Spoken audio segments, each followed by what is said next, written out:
We're in the beginning of chapter 19 of Shmuel Bet, and we're up to we're shifting away from the story of the aftermath of the rebellion itself and the immediate aftermath of the rebellion of Avshalom against David.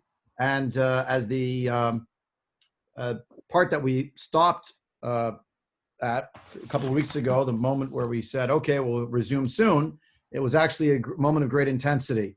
So I want to go back there again, but now to see it more globally, we tried last time together to parse in depth the emotional anguish and the issues of a bereaved father for his son. Today, however, what we'll see is much more of the political dimension of what was transpiring and its implications. And it's an interesting question to think about. I don't mean this as political analogy, but it is something to consider that the leader needs to have people around them who's sometimes going to help them make a course correction, because if they're left to their own thought, they may miss something in terms of lacking in perspective. And that's actually what happens here. I'm on page 389 of the Koren Tanakh. You can find it also in Shmuel Bet, Perek Yud Tet. And we're going to have to learn through pretty much almost the entire parak. I know there'll be many questions coming up as we go. So the first is to get the skira, the overview, and then we'll dial back and try to learn a little more in depth. At least it's one of the main themes that I think will be germane not only to our understanding of the Sefer, but also to what's coming later, way into Sefer Malachim, as we'll see shortly. So here at the beginning of chapter 19, which again, the numbers are just, they're arbitrary. That's why I started already last week. An aggrieved father crying with regard to his son who perished in a war. That's leaving out half of the story, more than half of the story. The son perished in the war because the son was the cause of the war. He made all of the conflict what it was. He's the one who, unfortunately, caused much bloodshed. If not for his actions, there wouldn't have been a civil war. There wouldn't be 20,000 plus people dead. There wouldn't have been a whole insurrection with a king who at this moment is still, I remind you, Be'aver Hayarden on the east bank of the Jordan in a place called Machanayim. We know where this place is. It has biblical significance before David HaMelech arrives there. It's the place that Yaakov Avinu comes to after as he's leaving the place of Lavan. He's coming back to the land of Israel, and he sees angels there as he's crossing over at Machanayim in that vicinity. That's the same vicinity as a creek there, Ma'avar Yabok, and that's where he goes back into Eretz Canaan, in that area. That's where David HaMelech is now. There's a town there, a city. It's in Eretz HaGilad. It's part of the Nachla of the two tribes just read about last week in the Torah portion, Reuven and Gad, who set up shop on the east bank of the Jordan. And therefore there are Jewish people living there. There are also other nations, as we've seen previously, that he's tussled with, etc. And here, an aggrieved father has to be reminded, you're also the king, and that it's not so simple to just express emotions, particularly when those emotions could be misinterpreted as a lack of care and concern for them and their sacrifice. And Shelley, correct. Why does verse 1, I'll draw it back. Why does verse 32 in the previous chapter say, he's called the Melech, even though he's trying to act like an Abba, or David. So what's going on? So here we have his bereavement, and we have the description in his bereavement about what's happening in verse 4, Pasuk Daled. Verse 2, 3, and 4. Really, it starts from there, right? He's crying, and Vayugadli Yoav, he's the chief of staff of the army. Behold, the king is crying, not David, but the king is crying, and he's mourning over Absalom. The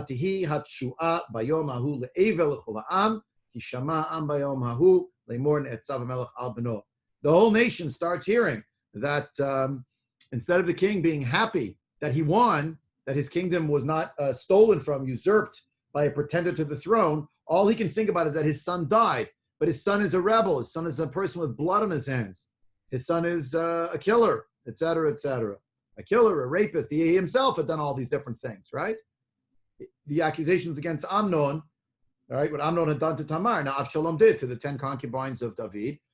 Amnon is dead at the hand of Absalom, and Absalom started this whole war. There are 20,000 plus people, so says the Navi, who are dead as a result of this. But all David can think about, the king, can think about, is one of his subjects, happens to be his son.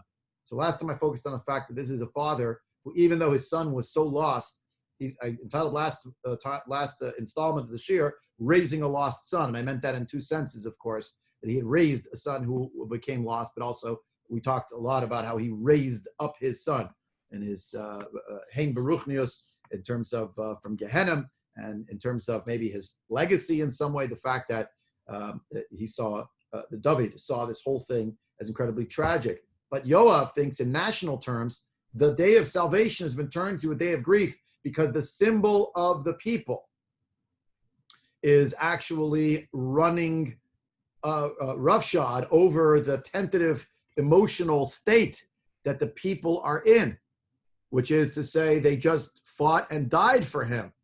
And instead of saying thank you to everyone and expressing gratitude and saying, whatever tears I have for my son are of course muted, and I'll cry in my home, he's crying in a very public and demonstrative way, and he's moving around the entire town. Everybody sees him in the gate, etc. And obviously, that's not something that can fly, and that is something that is recognized pretty obviously by Yoav. And if you look at the next section, you see the very harsh way that the words of Yoav, stinking words of Yoav, come to David. I mean, it really spares no expense to let him have it. And you could argue that he was trying to shake him up on one level. I accept it could be that's what really was happening. But another level, you have to ask yourself twice and three times: is that really how a person ought to speak with the king of Israel? And indeed, this is fanning out to the nation. So the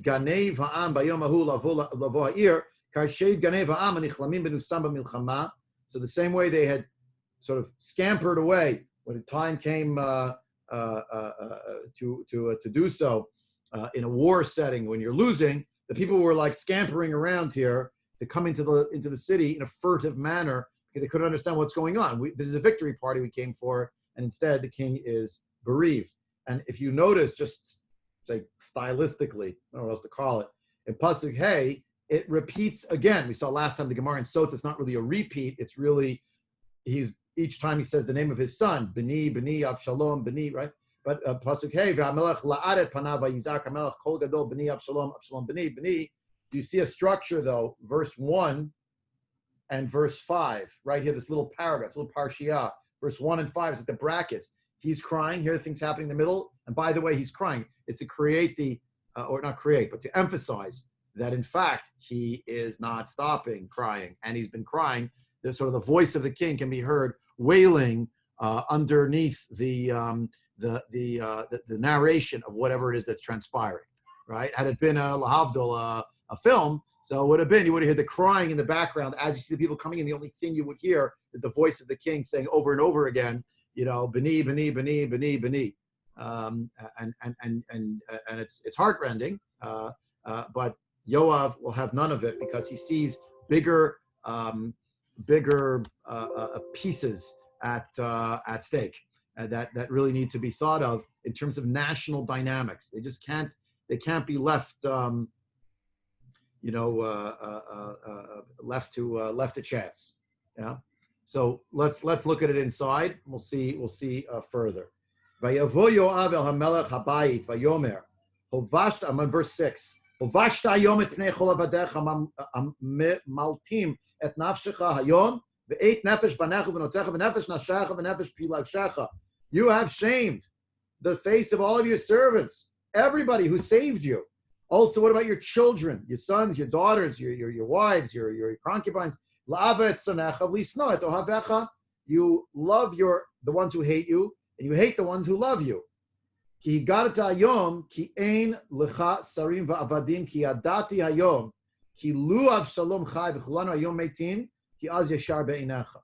Now, sorry, translation first. you hate the people you're meant to love, and you love the people. Sorry, you love who you're meant to hate, and you hate the people you're meant to love, because now it became apparent that had it happened that that we were all dead, but he was still alive, you'd be very happy. Now, this isn't really a fair thing to say, right?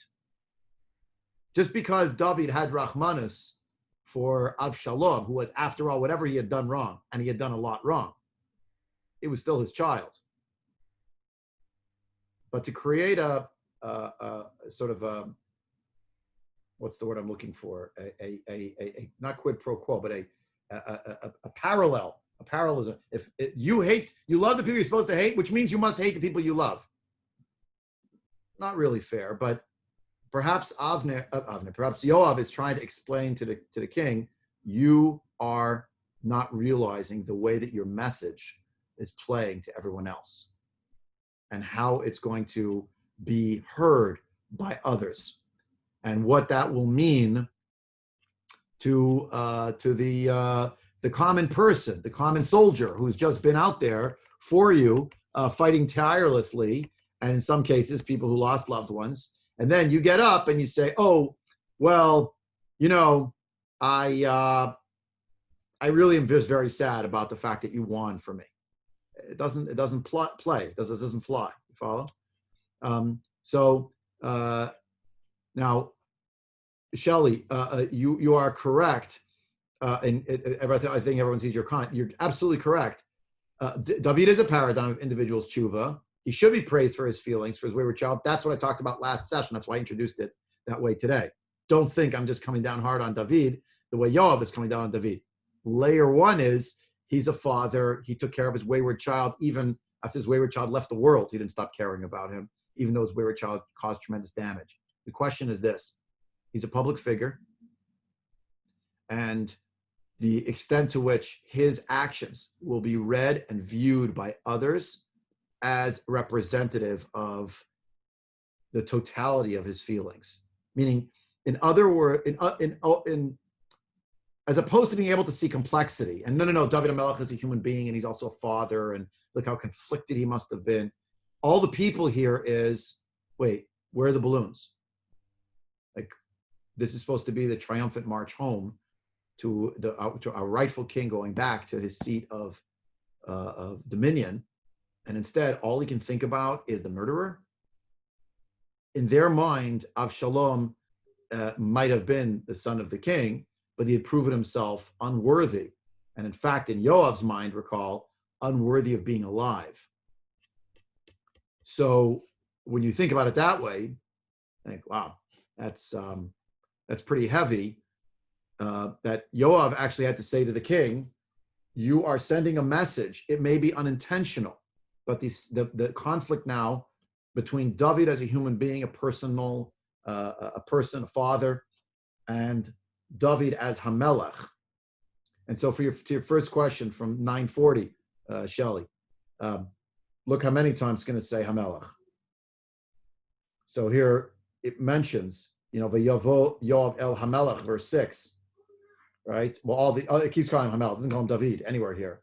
And here, Ata, now, he gives him instructions. Kumtse, Pasuk Chet, verse 8.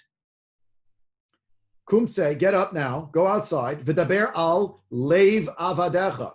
You need to speak to the heart of your people, of your servants. Ki v'Hashem nizbati ki eincha yotzei im yalin ish itcha halayla v'ra'alecha zot mikol asher ba alecha minurecha ad ata. I'm telling you right now, if you don't listen to me and take my counsel right at this moment to go outside, we're at a very tentative moment, you are going to lose the kingdom. Meaning the people are not going to accept your dominion any longer. They will say that you are unworthy, that you have stepped down from your throne of leadership and dominion, and instead you just want to be an aggrieved father, so go ahead, but go away. Follow? There was a feeling Yoav was telling David that you are betraying your people who fought and died for you. The saddest part, of course, did David not deserve to also be able to get up and give some kind of a nuanced speech in which he would say, something, in a stentorian voice of some sort, a la Lincoln, lahavdol fe'avdalos. We have to bind up the wounds of the nation. As a father, I feel these wounds because I am both the father of the nation and all of you who sacrificed so much, so many homes with empty chairs, etc. And I am the father of the perpetrator. And I need to live and reckon with the legacy that this is what happened to my own child, culminating in his death, but beginning with the treachery that he exhibited against his father. Right? I'm ad-libbing, but you could go further, right? Come, my children, let us go back to our home and grieve together. Let's march together forward to Yerushalayim Yer HaKodesh. Yeah? Play the music. Yeah? But he was totally knocked off balance. And it takes Yoav, I imagine it again in my cinematographic manner, perhaps too anachronistically, of them in a back room, and he is shaking the king violently and saying, "You are the king. Do you understand how many people are outside and what they're going to do if you don't speak to them now in a manner that shows that you are the king and their king? It's going to fall to pieces. And I didn't do everything that I've done in my career for you, sire, for you to throw it away."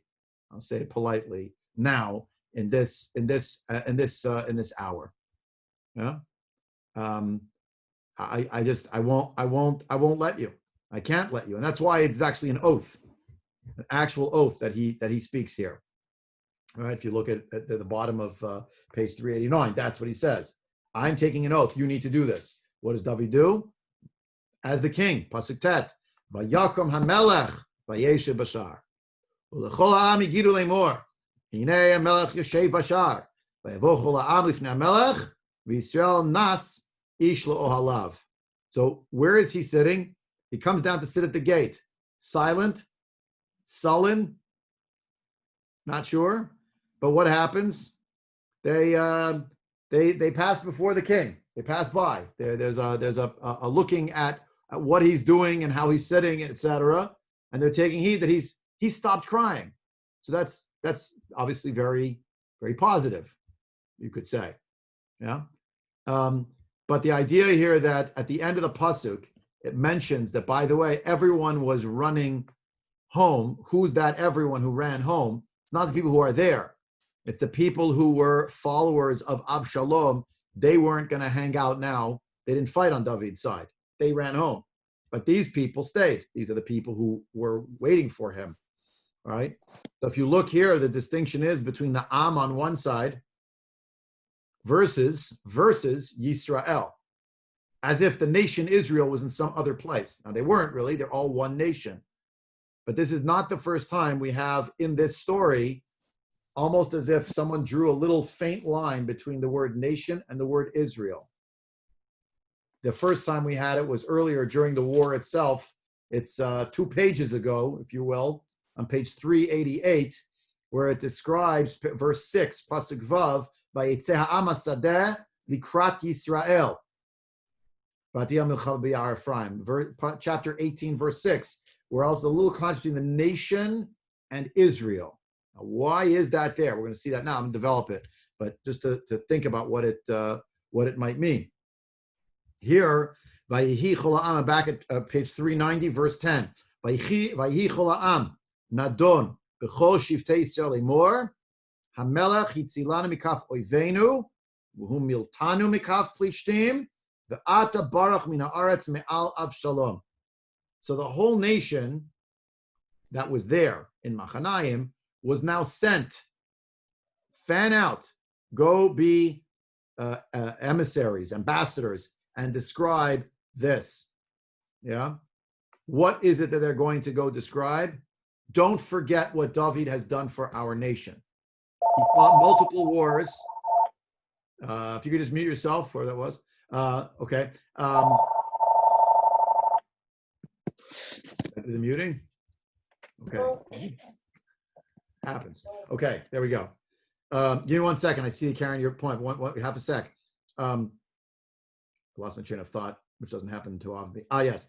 The idea that they had to go out to the nation to make the case, and the way that they make the case to the nation is, do you remember that our king, before the rebellion, fought several decisive wars against the Plishtim. We read about those earlier in earlier chapters, right?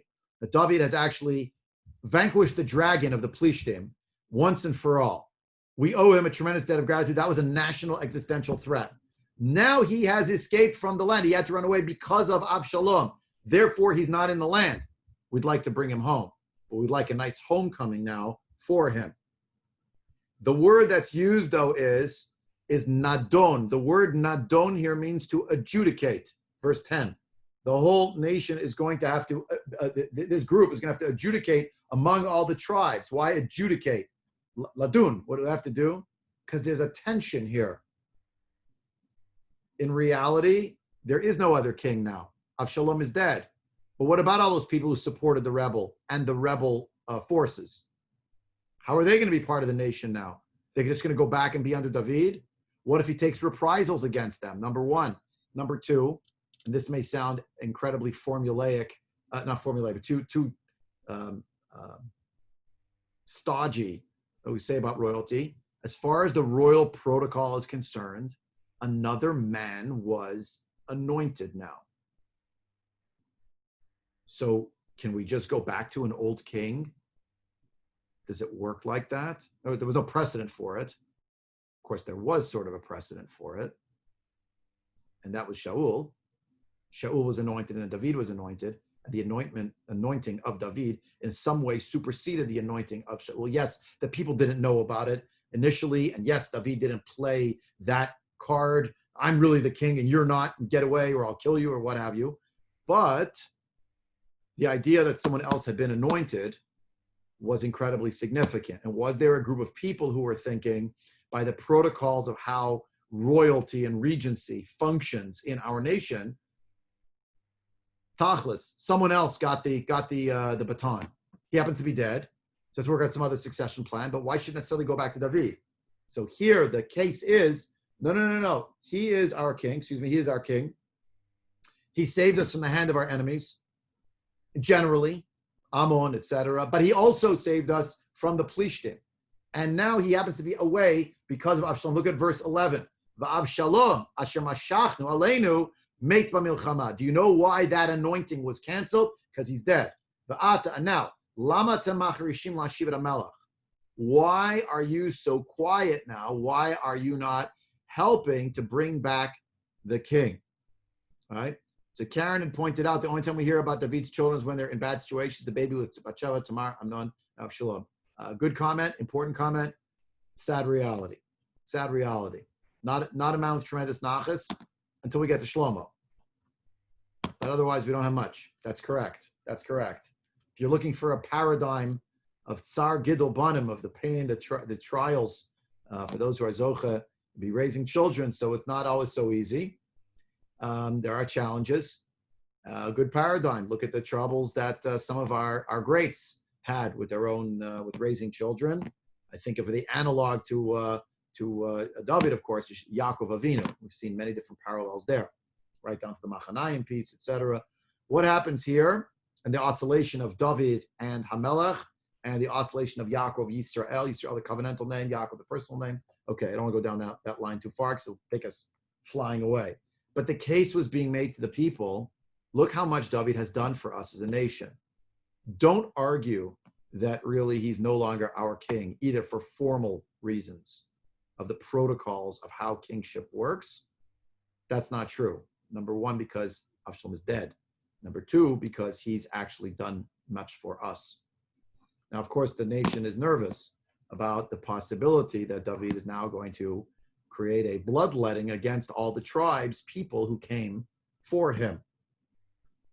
But the next pasuk that we read, the next psukim, the next section, verses 12 through 21, let's try to understand what exactly David is thinking, why he wants to do this. It may or may not be apparent. V'hamelech David shalach el tzadok ve'Eviatar kohanim lemor, dabru el ziknei Yehuda lemor, lama tiyu acharonim la'ashiv hamelech el beito udvar kol Yisrael ba'al hamelech el beito. He tells the two Kohanim from Yerushalayim, go talk to the party. Go talk to the tribe. Let's get tribal. And ask my tribe why just like all the other tribes, they're not doing anything now. Why not? I come from Yehuda. Why isn't Yehuda helping me?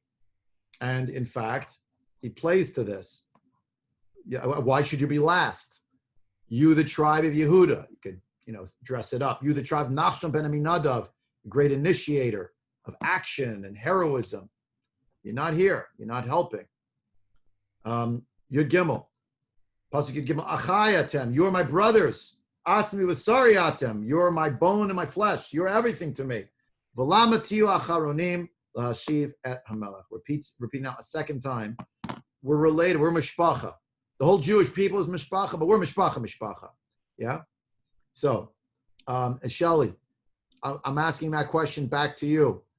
How do you know that from the text? There's actually great evidence that the tribe of Yehuda supported Avshalom maybe more than the other tribes.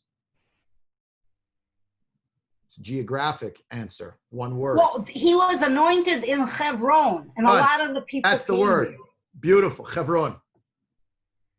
Remember, David was anointed in Hebron. He ruled there for 7.5 years. And Avshalom was anointed in Hebron. And he was ruling there.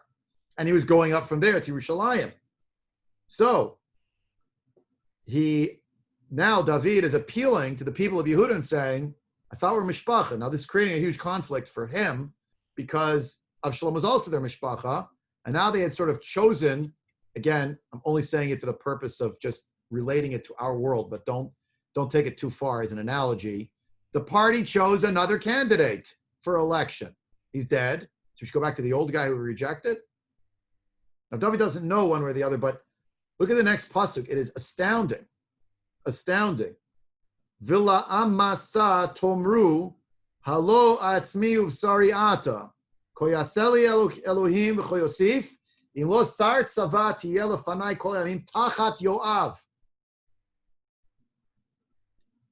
Who is Amasa? Does anyone remember who Amasa is? He was in the action not too long ago. He was appointed by Avshalom to basically be his Yoav. Avshalom's chief of staff. The man who arrayed the forces against David for Avshalom is Amasa. And David has just told the tribe of Yehuda, not via Yoav for obvious reasons, but via the two Kohanim, go to my tribe and tell them the chief of staff of the rebellion is going to be my new chief of staff. Cabinet shuffle. And by the way, you know those Confederates? Bring them into the government. Lahavdil, bring them into the union. That's what's happening here.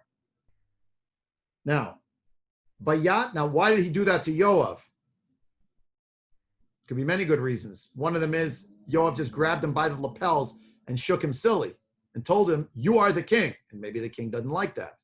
Maybe, though, there's something deeper going on about Yoav and the Ben Tzeruya family. In fact, of course there is. There's always been.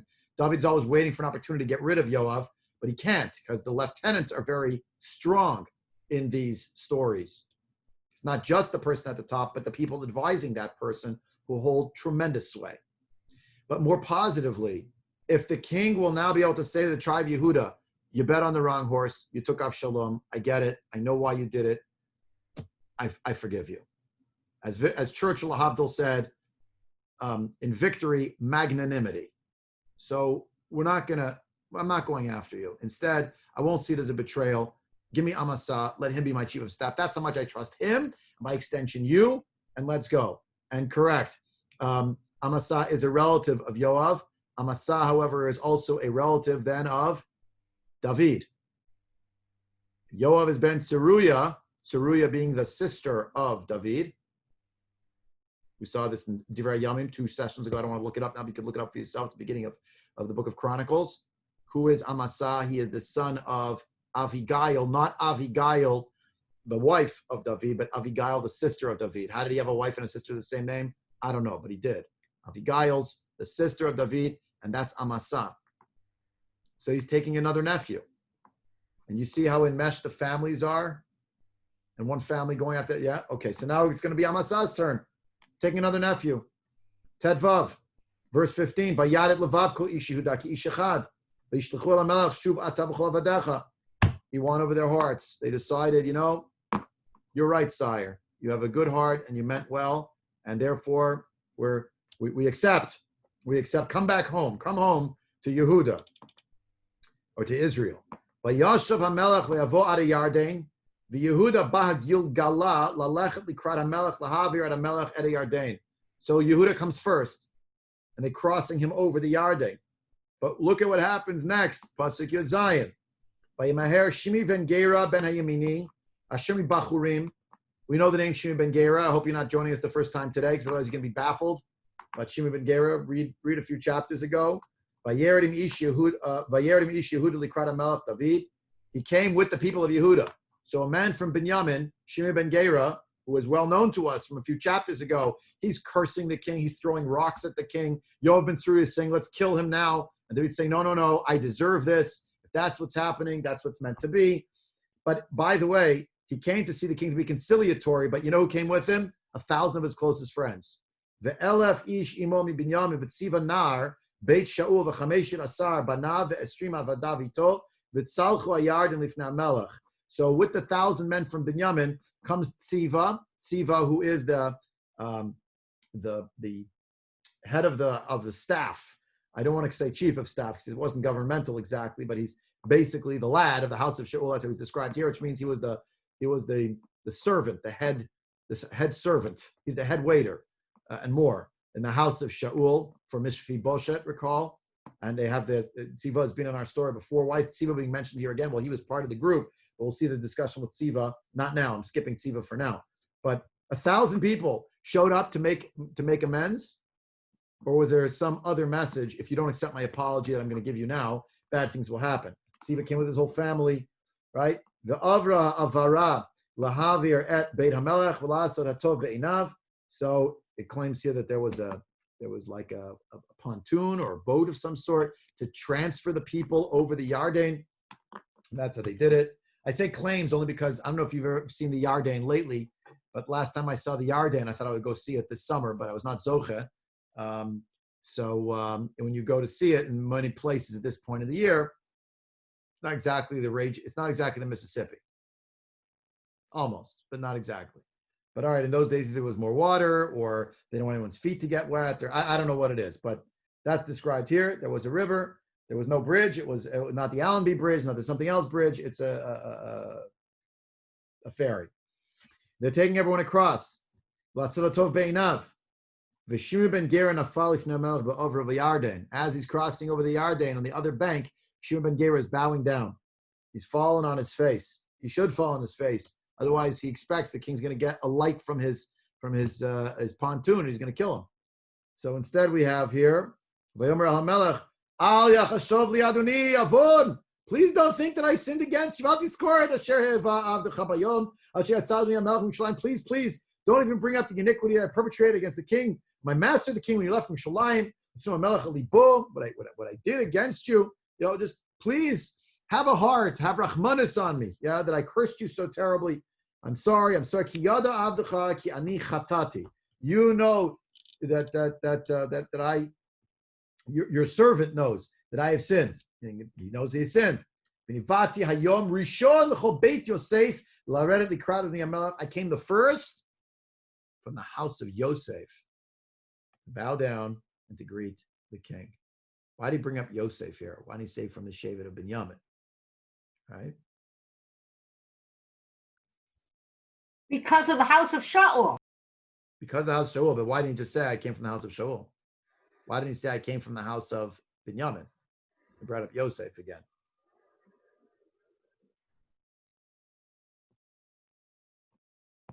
The family fight has never actually been laid to rest. Is it going to be the kingdom from the tribes of Yosef, or is it going to be a kingdom from the tribe of Yehuda? This is still happening. It was happening still. I'm saying it's still happening here. It was still happening. It was happening already. That's the conflict that is elucidated already in the moment of Mitzrayim. Yosef is the viceroy of Egypt. Yehuda is asserting himself as a leader. It's what happens when Yoshua bin Nun from the tribe of Ephraim takes over after Moshe Rabbeinu. It's then all the different shoftim culminating in someone from the tribe of Binyamin. And now someone from Yehuda is taken over. So always this question is going to be from the house of Yosef or from the house of Yehuda. Coming distractions, there'll be a split in the kingdom between Malchut Yehuda and Malchut Israel. Will be led by a man, Yerovam ben Nevat, who heralds from the tribe that is descended of Yosef. The split continues on and on and on. We have a concept that comes up described by Chazal already, Mashiach ben Yosef and Mashiach ben David. And both of these are necessary phases in some way. So he says, I'm coming to the house of Ben Yosef. Let's mend the split after this latest civil war. Are you keeping count? Pilegesh Begiva had that terrible story where everyone went after the tribe of Binyamin, and we have this going on here now, right? Another national civil war, essentially, that transpired. It's not the last, unfortunately. And here, as this scene is happening, I imagine, again, I'm making it up as I go along. I don't know it exactly happened this way, but David is standing next to the top brass on this little ferry going across the Yarden. How long could it have taken? But within earshot, not within earshot of Shimi, I don't know. Avishai ben Seruya, brother to Yoav ben Seruya, also one of the up and ups in the military. Vayan Avishai ben Seruya vayomer hatachat zot lo yumat Shimi kikilat Mashiach Hashem. So you're not going to let this pass, are you? You're just gonna let it go? Because you're really the one who was anointed by God. If you look back at the curses of Shimi ben Gera, he was saying really his king is Shaul, who was anointed by God, and now you are coming back and you're it. Don't you think this would cement for people that anyone who spoke out against you will pay a heavy price? And of course, David has found his land legs again, tarte mashma. He's getting off the boat, but also he's saying it because he got it. V'yomer David ma'ali v'lachem b'nei tzeruya ki tiyu hayom l'satan hayom yumat ish b'Yisrael ki lo yadati ki hayom ani melech al Yisrael.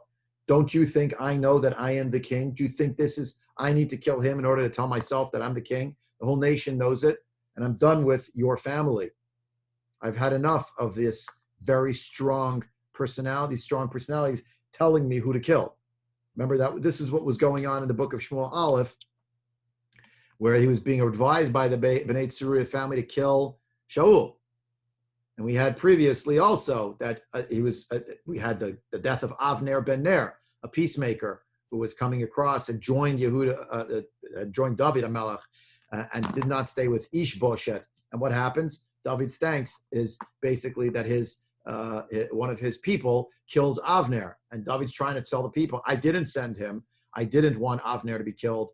I thought there was great potential for peace and hope, and it's been destroyed because of hot-blooded people who don't think two steps down the line what the implications are. And so this is the breaking point, the Bnei Tzeruya. He'd actually already offered it to Amasa before to be the new chief of staff to replace Yoav.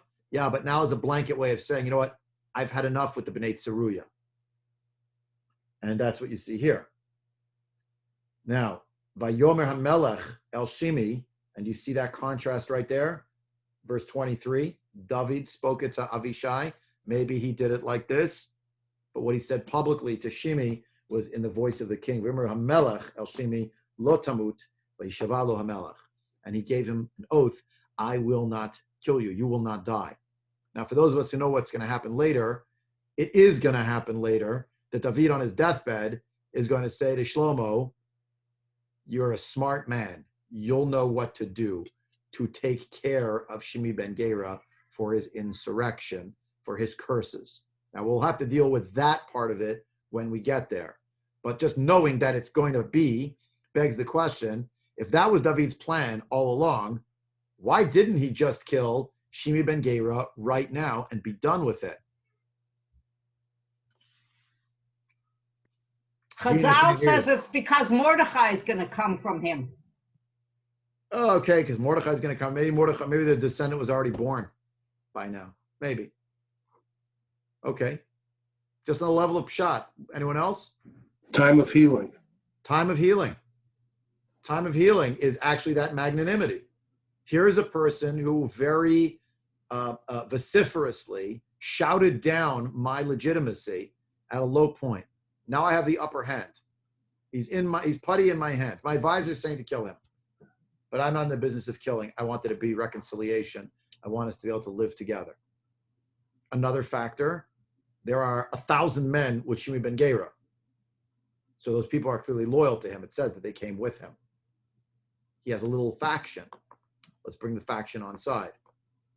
Another issue, the fact that Avishai ben Tzeruya spoke made the issue about the Bnei Tzeruya generally, and it gives David more diplomatic cover for the replacement of Yoav ben Tzeruya by someone who is not in the family. Because if you don't like Yoav ben Tzeruya, you want to give it to someone else, you give it to Avshalom's main man? Yeah, I explained why that is. But I'll tell you also, the Bnei Tzeruya don't belong anymore in the inner circle. They're just not worthy of being here. Now, this doesn't happen immediately. We're going to see it's going to take some time, but it's setting down the groundwork for it. Now, in this, there was description that Siva was in the entourage. Remember that earlier on, Siva, who is basically the attendant and the head of the household, the chief of staff, but in the sense of being the butler, to Mephibosheth, the son of Yehonatan, Mephibosheth the lame, who can't walk. And that is not just physically his ailment, but in fact, that means that others represent him. And Siva has done a terrible disservice to the person he's supposed to serve, initially usurping all of the territory given to Mephibosheth, and David repatriating it to Mephibosheth and inviting Mephibosheth in a great act of chesed to be at his table perennially, to eat from his table. When David was leaving, recall that Siva showed up, and Siva made a case built out of nothing, out of thin air, that the reason why Mephibosheth didn't come to be with David is because Mephibosheth sees this as his opportunity to get a real seat at the table, not just of food and handouts, but to be part of the royal family again, now that Avshalom has taken over Yerushalayim. And when we learned that portion, we all said, this makes no sense. Mephibosheth's actually unable to walk physically, so he can't get anywhere unless someone carries him. Siva has already shown himself to be a mendacious character. David missed all of those cues and instead bought hook, line, and sinker what Siva told him. In fact, if you look back at that section, it says that David gave him lots of cash and prizes for showing up, which is very strange, very strange. But he basically accepted what Siva had done. It's chapter 16 at the top. He brought it. Siva brought all these gifts to David as he's leaving, and instead of saying, "I brought these as gifts from my master," rather, he said, "Well, no, he's back at home. He's in Yerushalayim, because now I, Mephibosheth, might be able to be the king because there's so much unrest. I'll capitalize on it somehow, and at least I'll be in the inner circle. Minimally, maximally, I'll get the throne back from Avshalom. It's a power grab," which is very strange. Very strange. And in verse 4, in chapter 16, verse 4, we were totally baffled as to why it is that the king, who knew that Siva was a dishonest person, who knew that Siva had taken away all of Mephibosheth's land and had given it back to Mephibosheth, now the king again removes it from Mephibosheth and gives it to who? Gives it to Siva. Again. Just based on his say-so. And we were very puzzled by this, and the best answer we could come up with, the best answer I could find is, David made a tremendous error of judgment, because once he had stumbled, he was stumbling from one decision to the next. He's under tremendous pressure. He's running, and someone's giving him food into his mouth, and whatever it is, it's wine, it's raisins, it's bread, everything you need. It's delectables, and right. And then he tells him this story. He buys it hook, line, and sinker, because who can you trust at a time of great unrest? Now in chapter 19, Mephibosheth himself does arrive. And they don't seem to be back in Yerushalayim. They're either in the environs of Yerushalayim or they're closer to the Jordan River. For those of us who have had the zechut to be in Eretz Yisrael, you know that you could take the road from Yerushalayim out toward Malei Adumim and down from there to Yericho. It's Derech Yericho is the name of it. If you want to take it, it's a little bit of a walk. You can't just do it in 10 minutes. In a car, it's about an hour. So again, there are many twists and turns there. It's not as the crow flies, but you get the general gist. Yeah. Mephibosheth ben Shaul yarad likrat hamelech v'lo asar raglav v'lo asas sfamo ve'begadav lo chibeis lemin hayom lechet hamelech ad hayom asher ba b'shalom. Mephibosheth ben Shaul arrives, and he is unkempt. He looks like a guy during the 9 days, not shaving and not showering as much, and why? From the day he wouldn't bathe even, because he was so much aggrieved. And as Shelley asked, doesn't this verse in fact prove that Mephibosheth did not rebel against David? Sure, it does, except for the very strange reception that he gets from David Hamelech. Vayhi kivay Yerushalayim likrat hamelech. So now we learn that actually Mephibosheth was going down to see the king. He's going down out of Yerushalayim, but coming into Yerushalayim now is David. So he didn't get all the way there. Clearly, he didn't get too far. And we have Vayomer lo hamelech lama lo halachta imi Mephibosheth. What is that question? Why didn't you go with me? He's a guy walking with two crutches. Why didn't you go with me? Seems like the wrong question to ask. Insensitive. He didn't say hello to him. Mephibosheth doesn't get a word in edgewise. The king cuts him off. Now, why didn't you come with me? Vayomar, he tries to explain. Adoni HaMelech, Avdi Rimani, literally my servant, Tziva, cheated me. Ki Amar Avdach, next page, Ech Bisha Li Hachamor Ve'erkav Aleh.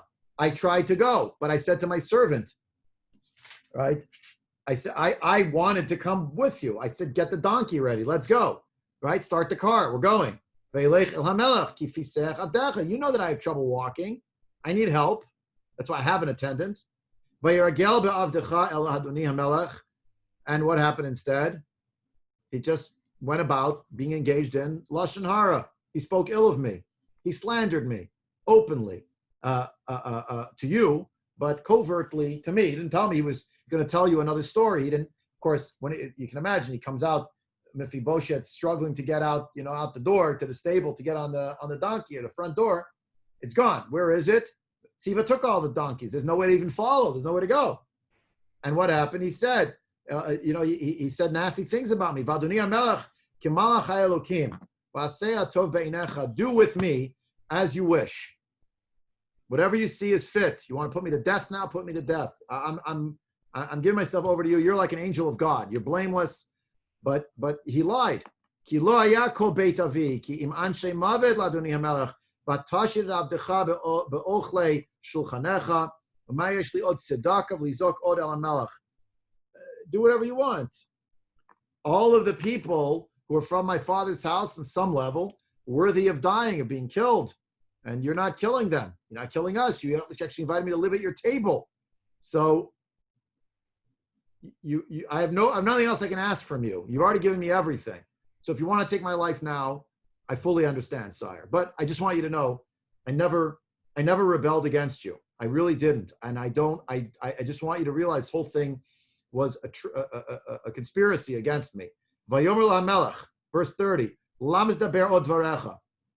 But why are you still talking? Amarti, I said already. Atav tziva tachliku et asadeh.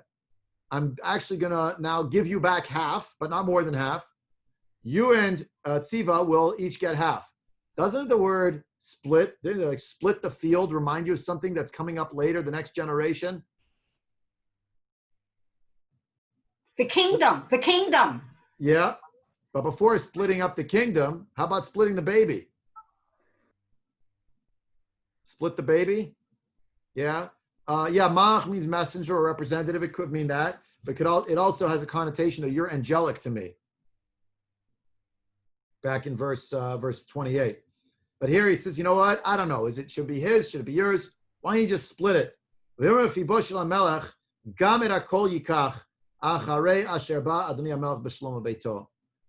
says to the king, let him take everything. And now that the king has come home in peace to his house. That's the main thing. That's all I really have to say.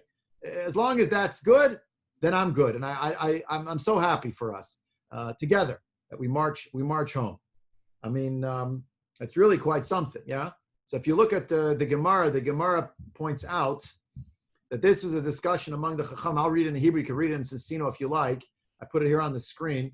I think it's instructive for us to see this Gemara, which will seem somewhat strange, but actually I think has important implications for understanding everything that came after.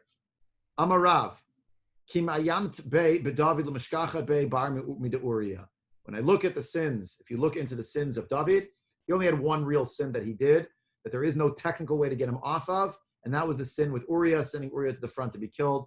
Dichtiv rak bidvar Uriah hachiti, because later on, Malachim Aleph, retrospectively after David is long dead, it will be described in God's name that actually the only matter that he was held to account for was the matter of Uriah hachiti, what he did to Uriah, sending him out to the battle. Don't ask me, well, what about what happened with Bathsheba? I get it, but we already talked about that technically, and only technically, not actually in terms of the Nevi'im, not in terms of what actually happened. Technically, there was a loophole that maybe David didn't actually violate the Isurim of Eshet Ish, maybe, yeah? But the claim here is he only had one real sin, and that was this. But Abaye Kashisha Rami Derav Aderav. Abaye, when he thought about this, Abaye Kashisha, sort of like an honorific about him, he's a Zaken, he said, I don't understand this. Miyamarav Hachi, Rav really said it, Amarav, Kibel David Lashon Hara. But the truth is, there was another sin. David accepted Lashon Hara, and it's left as a question. So as is the way of the Gemara says, wait a second, what does that mean that Rav said that? Gufa. Therefore, let's sort of turn up the intensification or magnification rather in the microscope. Let's analyze it a little more.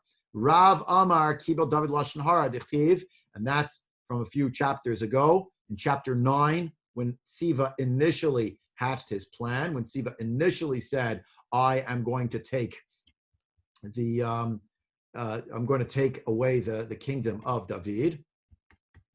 Sorry, let me pause for 1 minute. Is that better?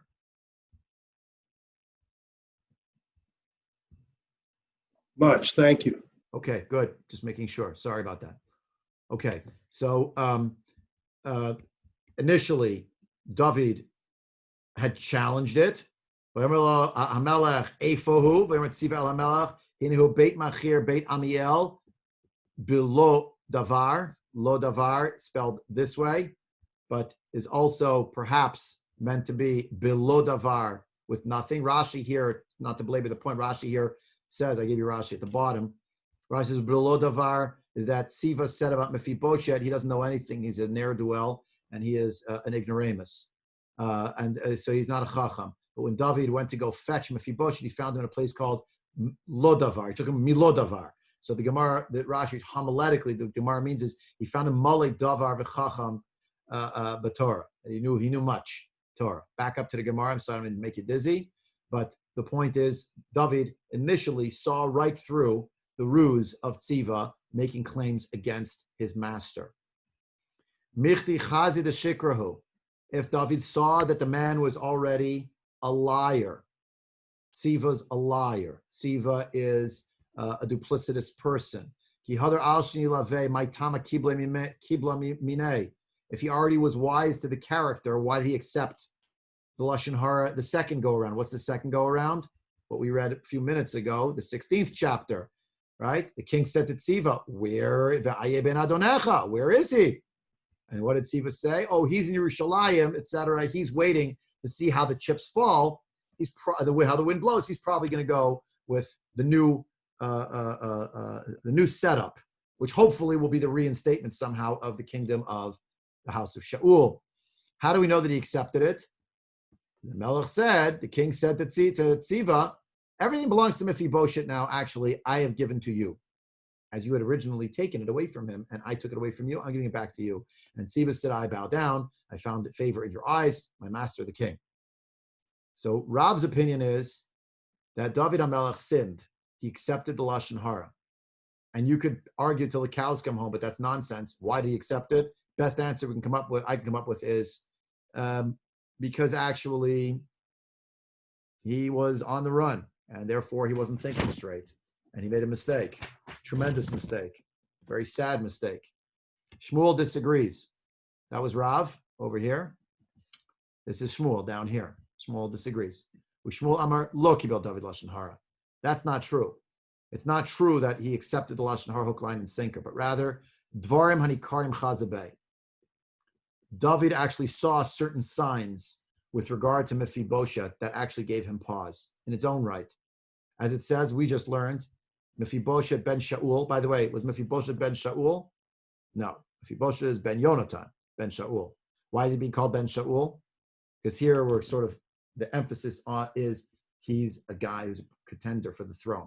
Now, he really wasn't because he was lame, and he really wasn't because he actually didn't really have designs, but according to Shmuel, yeah, he sort of did. He was Mephibosheth ben Shaul. He signed his stationery, said, I'm Mephibosheth ben Shaul, meaning I'm the house of royalty, because Yonatan never served as the king. And so we have Likrat Melech, Lo Saraglav, Lo Sasfamov, Bigdo, etc. But by he didn't make himself up, etc. But then, as the Navi testifies, when he came to Shlan to see the king, how does the king open the dialogue? He called it by name. He said, why didn't you come with me? Right? Why didn't you come with me? Now, what is it that prompted the question?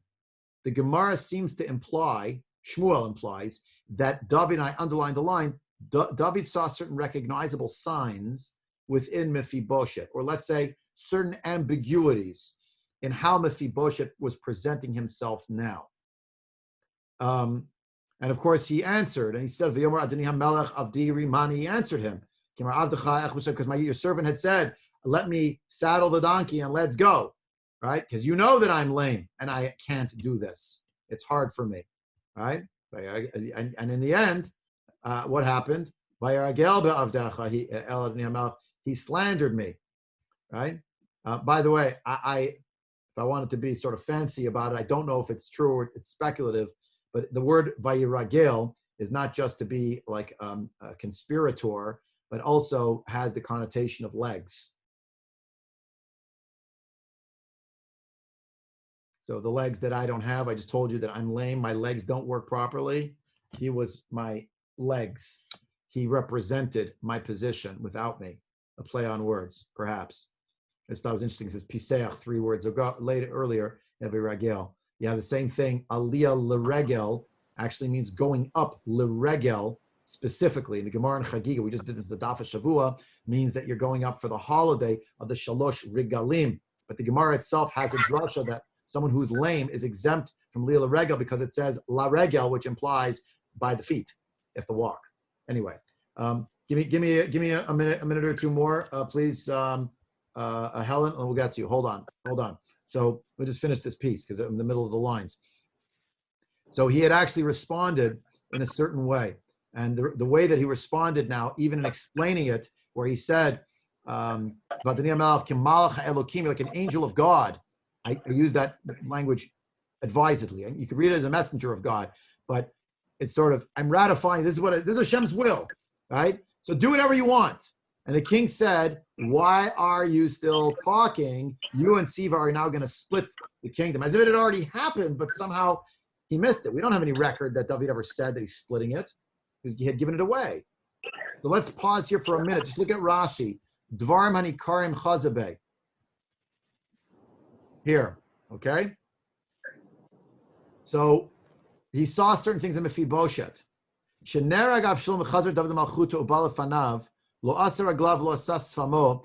not get himself up. He didn't do himself up as a sign of the continuation of the grieving. Kesavur David shnikarim divrei tziva shenitztaer al shechazar David v'lo kishet atzmo. When you're going to stand before the king, remember in the book of Esther, can't go be levush sak in front of the king. You can't come dressed in an unkempt manner. You have to dress befitting who you're going to see. What happened here? When David sees Mephibosheth coming and he looks terrible, in David's mind, he's wondering, why would anyone come to greet me dressed this way unless he is aggrieved somehow that I am coming home? And he's therefore treating me with a lack of respect for the king. He doesn't feel he has to dress up for me anymore because he doesn't think I'm really the king anymore. Now, you could say, that's totally not what's going on because you know and I know that, like Rav said, it was Lashon Hara. But Shmuel says David was on to something, and this will be borne out by the next words that will be spoken by Mephibosheth, how Mephibosheth speaks to him. So, the ode further, Hayam Mitzapeh, he thought, Sheyoshivuhu b'malchut yitna'eh v'yistaper. He thought when they'll bring him back, so he was going to make himself look nice. Lekach lo kibel dvarav v'amar lo at v'tziv techalku asada. So he said to him, you know what? You came dressed this way? Great. You and Tziva, since I don't know who to believe now, because it's ambiguous, Tziva told me maybe a pack of lies about you, but why did you come dressed this way? You knew this is the homecoming parade. You're still in Tisha B'Av mode, but it's Rosh Hashanah now. It's inappropriate. And therefore, you should just split it. But the response was, he answered him in a very harsh manner. The truth is, Mephibosheth said to him, I'm not really aggrieved that you're coming back, but I am aggrieved that the one who caused you to come back. Where is this coming from? Look at the next part of the Gemara with me. We'll come back to Rashi in a minute. Mephibosheth said to the king, you are like an angel of God. The fact that you came back is an act of God. You usually think of that as very positive, except when you use it in the terminology of an act of God with insurance claims, where it's actually pretty much a negative. So, where am I here? Amar lo, ani amarti matai tavo b'shalom. The expression uses, when will you come in peace? Vata oselikach, and you will do to me as follows. Lo alecha yesh li tar'omot. The truth is, Mephibosheth was hinting to David, I don't have any claim against you. I'm not quarreling with you, David. You're just an angel of God. Ela misha v'yacha b'shalom. But I am very angry with God, who brought you back here peaceably. As it says further along in the Chronicles, Uven Yonatan Miriv Baal, the son of Yonatan had one son. The son's name was Miriv Baal. Miriv Baal means the one who quarrels. The master of quarrels. Miriv Baal Shmo was his name. Miriv Baal. The son's name was Mephibosheth. Ela mitoch she'asa Miriva im Baalav. He made a quarrel with his master, with God. Yatzta Batko ve'amra Netza bar Natza. You are the Nitza bar Nitza, the quarreler, the child of the quarreler. Nitza hada amaran. You're the one who's quarreling because of how you're speaking now, basically about God. But the transposition is, it seems like you're speaking very nicely, but there's a cynicism in the way that you're speaking, and you're descended of a Natza, of one Nitza, one who is quarrelsome, as it says, Vayavo Shaul Adi Amalek Vayarev Banacha. He was quarreling in the Nachal, in the valley. What, right? Amar Ramani al Iske Nachal.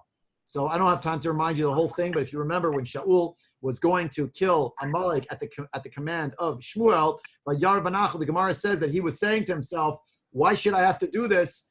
This makes no sense. What did the children do wrong? What did this one and that one, etc.? And he was starting to rationalize it. The Gemara has a whole discussion over there. Here, the point is, you're a ben Shaul Mephibosheth. Just like Shaul was questioning the ways of Hashem, you're also questioning the ways of Hashem. Now, how is this all read into the text? So back to Rashi. Rashi explains this as follows. He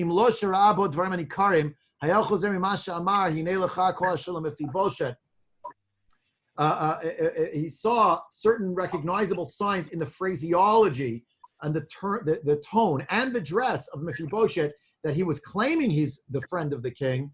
But he had his misgivings, and they were not unwarranted. He told the king, the last line there, if you look at it, page 391, verse 31, he told him, take everything, everything. Now, I'm just happy that you came home in peace. The fact that he said that, the fact that the first thing he said is, Hinei lecha kol asher Mephibosheth, ein zu kabbalah. He didn't really accept it. He knew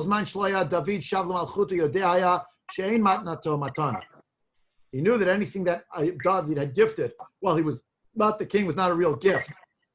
We're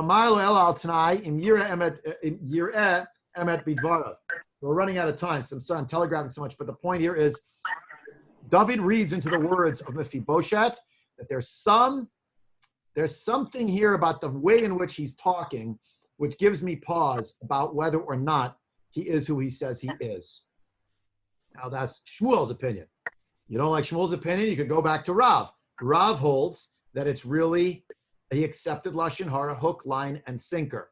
Before I take comments, let me say one last thing, and then questions and comments for the end here, and that is germane to the moment we find ourselves in.